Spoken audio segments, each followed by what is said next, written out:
Hi everyone, I'm Jane at Rockin' Worms. Hope you're having a good night. I want to give you an update on my breeder bin 4-bin comparison video that I uploaded just a couple days ago, like literally 2 days ago. So I finished pulling all the breeders out of their respective bins and putting them into their new breeder bins for the next cycle. And when I did that, I found that I had inadvertently switched the count labels on 2 of the 3 bins when I set them up 21 days ago. So basically, the 1 bin was pretty much spot on. I was off by 100 worms, and I count in groups of 100, so I just missed 1 count. Totally understandable and happens to me. These 2 bins that were the lowest number and the highest number bins, I had switched the labels.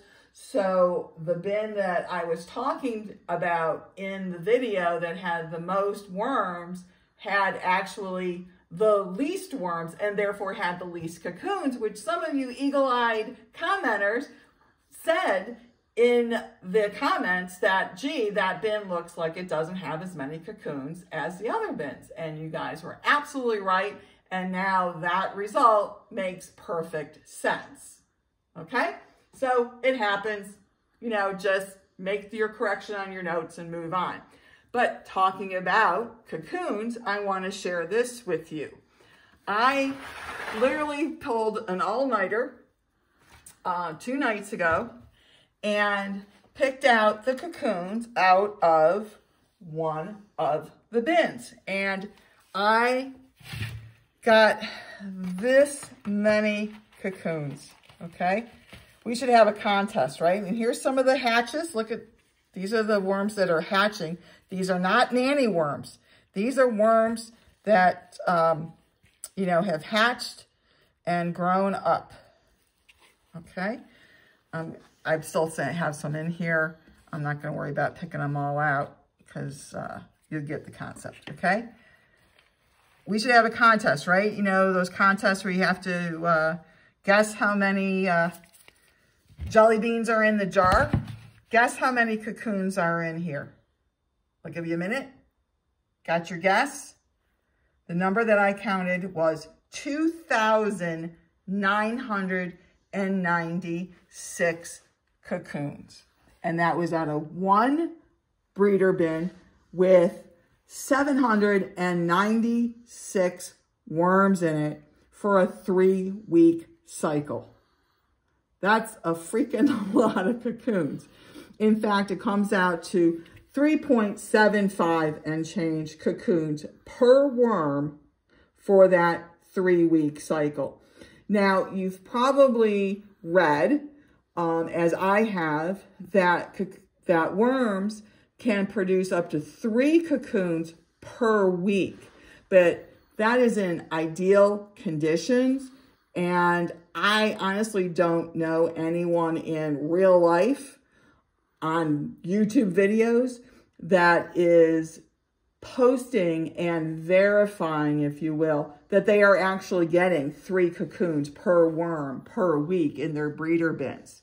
I haven't seen that. If you have, please post that you have and maybe, you know, share a link to that video, because I want to talk to that worm keeper to find out what they're doing to get that many cocoons in real life in their breeder bins. But for me, this is a leap forward in cocoon production. In my previous bedding life, I was getting about 1.2 cocoons per worm per breeding cycle. So I have now leapt forward to 3.75 cocoons per worm per breeding cycle. So I've more than tripled the number of cocoons my breeders are now producing. So I am pretty happy with that. That doesn't mean that I'm not going to continue to try to find better ways to encourage my worms to make more cocoons, but I'm certainly on the right track.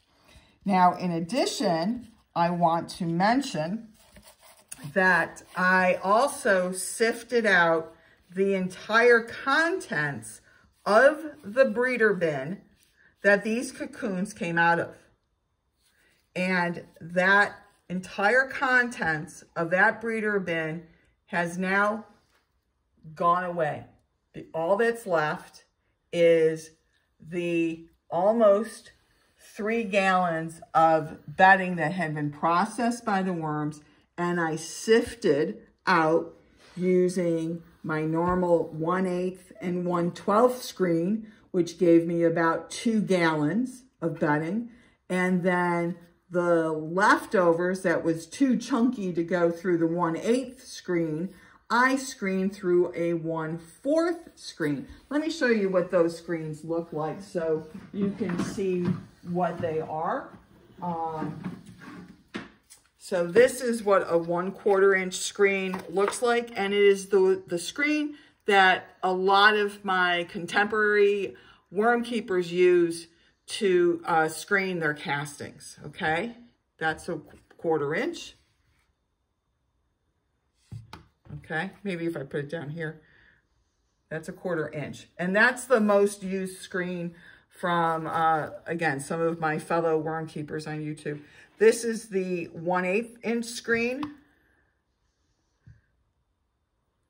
And then the 1/12 inch screen. And these are the 2 screens I screen my castings through, okay? But like I said, for kicks and giggles, this time I sifted what didn't go through the 1/8 screen through the 1/4 inch screen, and this is all that didn't go through. So what is that? Not a cup, maybe a cup of bedding that didn't go through. So it just comes back to me, to what you guys keep hearing me harp on, is this pre-composted bedding with, yes, I'm putting in the sifted cow manure, but it is just a phenomenal game changer in how to run your breeder bins, because not only are you getting an amazing amount of cocoons in a breeding cycle, but you're turning the entire breeder bin into castings in 16 to 21 days, and you have very little overage, okay? And this stuff, a lot of this is castings too. It's just too chunky to go through, right? Because it's still very, you know, damp, okay? And what am I going to do with this? I'm just going to put it in one of my other bins and let the worms continue to eat it and break it up. All right? So that's what I wanted to share with you on that update. And then I also wanted to share what I'm going to do with these cocoons. I'm going to put them into a cocoon bin, right? So the cocoon bin I'm going to put them into is this one. And the reason I'm showing you this is I screwed up, right? I do these things in the middle of the night. I'm really tired and I make mistakes. This is one of the breeder bins, one of the 3 breeder bins with the breeders gone, right? The breeders are in their new bin in a new cycle. And this is the bedding and the cocoons left behind. So this becomes my cocoon bin. So how I screwed up, which is not a big deal, but I did it, is before I moved the breeders over, I had their new bin sitting next to this bin, and I went to add in my worm chow, my agricultural lime, my azomite into what was going to be the new breeder bin, okay? And what did I do? I put all that stuff into this bin where the breeders and all the cocoons were, right? So this is a lot of what I put in. It was all on the top. I scraped it off. I put it into this bin. There was still a lot left here. And what I did is I took the new breeder bin. I added the amendments to the bin, pulled the breeders from here and got them set up and back working on the shelf. No big deal. But what it left me is this bin with all the cocoons in it, plus worm chow, agricultural lime, and azomite. So this bin I could do a couple things with, right? I could, you know, split it up and put it into grow out bins. Grow out bins have cocoons in it, and I would just be adding more cocoons to a grow out bin, plus the, you know, worm chow and the agricultural lime and the azomite. No big deal. It works just fine. So that's one option. The other option is I could just, you know, say, whatever, I messed up, and throw this out into the garden and let these worms grow up out in the wild. But of course, I'm not really going to do that. So my third option, and the one I'm going to take, as I already mentioned, is turning this just into a cocoon bin that has a bit more starting food in it in a way that I wouldn't normally have done. But there it is. Now, normally I would, you know, show you me putting all these almost 3,000 cocoons into this cocoon bin, but I'm actually not going to do that because this bin hasn't been sifted or picked out for cocoons. These are the cocoons from the breeding cycle.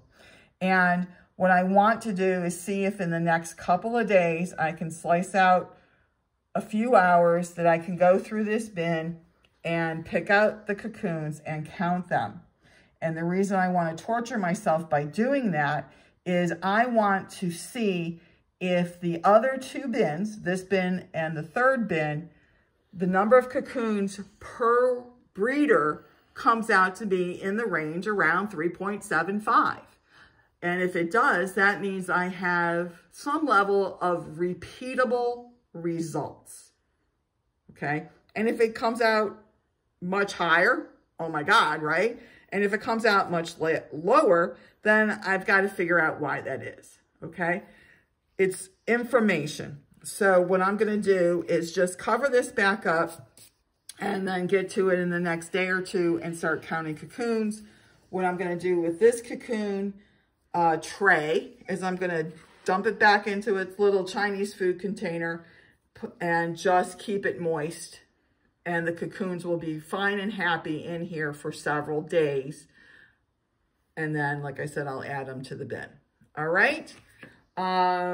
This stuff is, again, just the food and the amendments. And I'm just going to add that probably just to another bin. I'm sure there's cocoons in here, but it's fine. I'm just going to add this to another bin because there's plenty of food in here already. All right, so I think that was the update I wanted to give you. If you have any questions or comments about, you know, my multiple mistakes in counting and prepping bins, you know, have at it. We can have those conversations. We all make mistakes. And again, what makes you a good worm keeper in my mind is correcting things when you do make mistakes. You know, don't give up, don't get discouraged.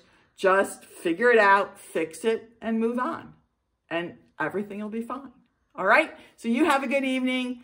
I remain yours in the dirt, Jane.